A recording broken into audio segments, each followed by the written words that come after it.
Francesca. Sheba, thank you.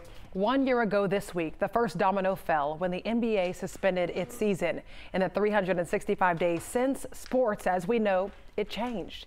But let's look forward. What does the fan experience look like now for us? Vaccines, full stadiums, a health pass? Our 11 Alive sports team takes a look. I do think the way to return to normal, again, is herd immunity, and the vaccine is one of the big tools in that. How long do you foresee prove that whether it's been vaccinated or test negative, how long do you foresee that being a part of the everyday fan experience? I believe it's the new normal. Think back to 2001. We didn't go through metal detectors. We didn't take our shoes off at the airport, but it was behavior changing. And I do think you're going to have to go through a health pass to be able to go into public places. Health passports are a way to prove vaccination or a recent negative COVID test. They may be used for traveling or mass gatherings in the future. We don't think that a vaccine passport, which is being discussed, for entry into certain countries, is going to be something that will come to us or to our industry.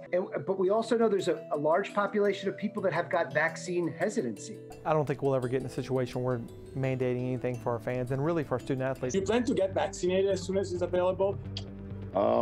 That's a conversation that my family and I will have, and pretty much probably keep that to a private thing. I want to push. I'm really pushing for the coaches. The sooner we can all get the vaccines, the better. We respect everyone's personal decision when it comes to the vaccine, but hopefully through it all, we'll be at a good place come this summer. So by next fall, we'll return to some sense of normalcy.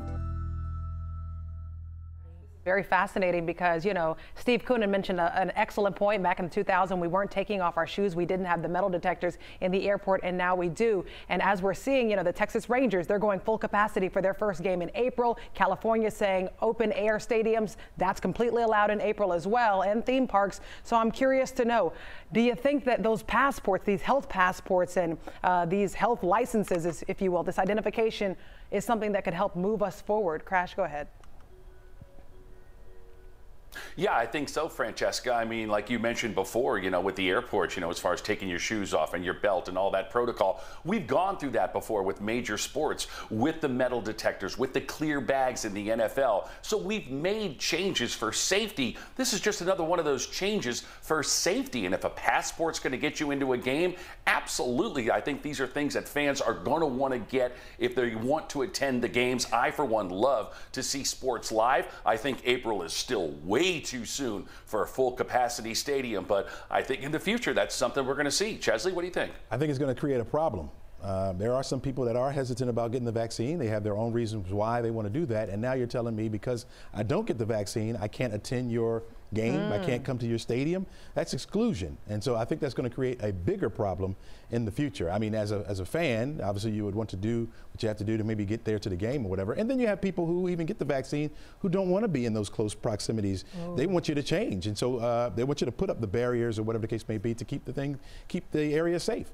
I think it's going to create a bigger problem.